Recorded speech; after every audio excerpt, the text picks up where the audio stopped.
High friends, welcome back to my channel. আর অনেক দিন আগেই ঘুরে এসেছি, তোমরা জানোই। মানে অনেকে জানো না, অনেকে জানে। লাস্ট ব্লগটা যারা দেখেছো তারা হয়তো জানো যে আমি ঘুরতে যাওয়ার জন্য শপিং করছিলাম। তো তারপরে আর ঘুরতে যাওয়ার কোনো ভিডিওই আসেনি। আসলে আমি এসে আর ভিডিও করে উঠতে মানে ভিডিও এডিট করে উঠতে পারিনি, কারণ মামামের স্কুল স্টার্ট হয়ে গেছে।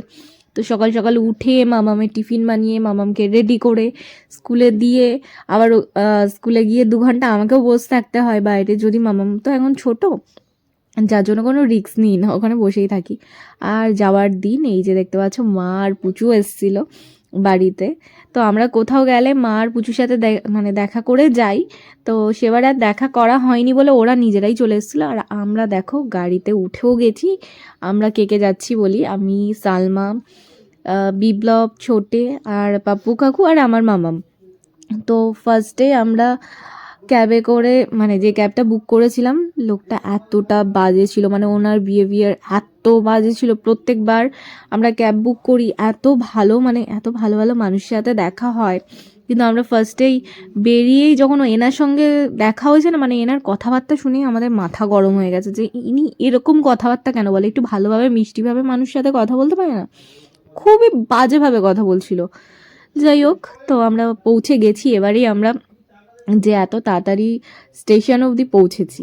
আর মামাম এখানে দাঁড়িয়ে আছে, দেখতেই পাচ্ছ। মামাম আসলে ঘুমাতে ঘুমাতে এসছে, এখনও চোখে একটু ঘুম আছে।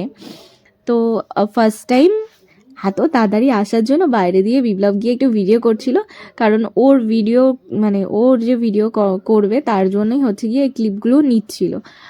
আর আমি হচ্ছে সেগুলো নিয়ে অ্যাড করে দিয়েছি। তো যাই হোক, চলো ট্রেনে ওঠা যাক আর আমাদের গন্তব্যের দিকে যাওয়া যাক। কোথায় যাচ্ছি না যাচ্ছি সব কিছুই জানতে পারবে পরের ব্লগে। এই ব্লগটা একটু ছোট করেই দিচ্ছি। পাহাড়িয়া এক্সপ্রেস করে রাত 10টার সময় ট্রেন ছিল আমাদের হাওড়া থেকে। পাহাড়িয়া এক্সপ্রেসে করে আমরা এসেছি। ট্রেনটা কিন্তু খুবই বাজে, আমি তোমাদের সাজেস্ট করব তোমরা কেউ ওই ট্রেনটাতে এসো না। খুবই বাজে ট্রেন, খুবই অপরিষ্কার, মানে ক্লিন নেই একদম ট্রেন। ওই জন্য ট্রেনের আমি ভিডিও করিনি। আর আমাদের এই হলো গাড়ি, এই ইনোভা করে আমরা এসেছি শিলিগুড়ি থেকে। আমরা এখন যাচ্ছি শিলিগুড়ি থেকে হচ্ছে শান্তুক রিভার ভিউ হোমস্টেতে, যেটা শান্তুক খাসমহল নামে পরিচিত। তো ওই জায়গাটা যাওয়ার আমার অনেক দিনের শখ ছিল, তো আজ শেষমেশ যেতে পারছি। তো রাস্তা মিডিলে ভিডিও করিনি, আমি জানি ভিডিওটা বেশি ফালতু বাড়িয়ে লাভ নেই।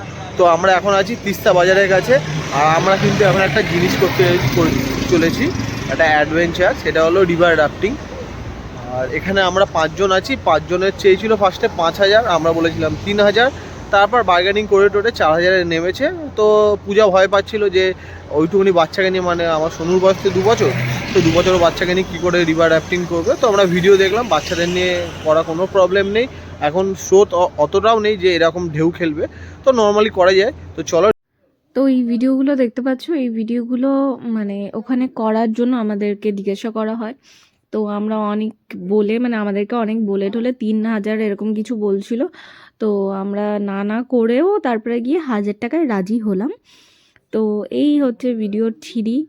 আর ফটোগুলো তো না দেখালেই নয়, খুবই খুবই বাজে ফটো এসছে আর খুবই বাজে ভিডিও এসছে। মানে যাই হোক, আমরা চড়েছি এটাই তার প্রমাণ, ব্যাস আর কিছুই নয়। তো বেকার বেকার 1,000-1,500 টাকা নষ্ট না করে আমাদের ফোনে যেই ফটোগুলো এসছে না বা ভিডিওগুলো এসছে, আমি বলবো অনেক ভালো, এর থেকে তো অনেক ভালো। তারপরে আর রাস্তায়, মানে পুরো রাস্তা আর ভিডিও করা হয়নি, কারণ আমার শরীর আর দিচ্ছিল না, কারণ মামামকে পুরোটাই আমাকেই সামলাতে হচ্ছিল।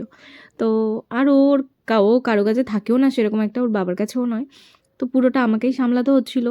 আমার শরীর আর দিচ্ছিল না যে এসে ভালো করে ভিডিও করব বা যাওয়ার সময় রাস্তায় আর ভালো করে ভিডিও করবো, এতটা জার্নি করে সে আমার আর ইচ্ছেই করছিল। আর আমরা এই হোমস্টেটাই ছিলাম। তো এই হোমস্টেটার পুরো ভিডিও সব কিছু আমি কালকে সকালে তোমাদেরকে দেবো, কারণ আজকে রাত্রিবেলা তোমরা কিছু বুঝতেই পারবে না। নিচে নদী আছে, ঠিক আছে, আমি এখান থেকে দেখাচ্ছি কিন্তু তোমরা কিছু বুঝতেই পারবে না।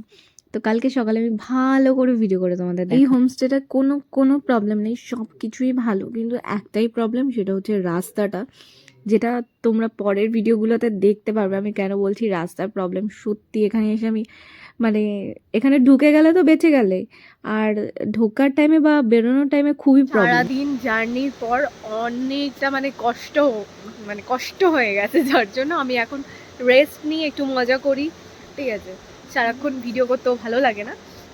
ঠিক আছে, ওখানে বসো, আমি বসছি, আমি আর মামাম বসে এখানে আমরা দুজন গল্প করি, একটু ফটো তুলি। আর হচ্ছে কি আজকে সারাদিন অনেক অনেক মজা করেছি, সেসব ভিডিও তো দেবই। আর হচ্ছে গিয়ে সকালবেলা পুরো হোটেলের ভিডিওটা, পুরো হোমস্টের ভিডিওটা, আমি হোটেল না হোমস্টের ভিডিওটা আমি সুন্দর করে ভালো করে দেবো। চলো টাটা, গুড নাইট।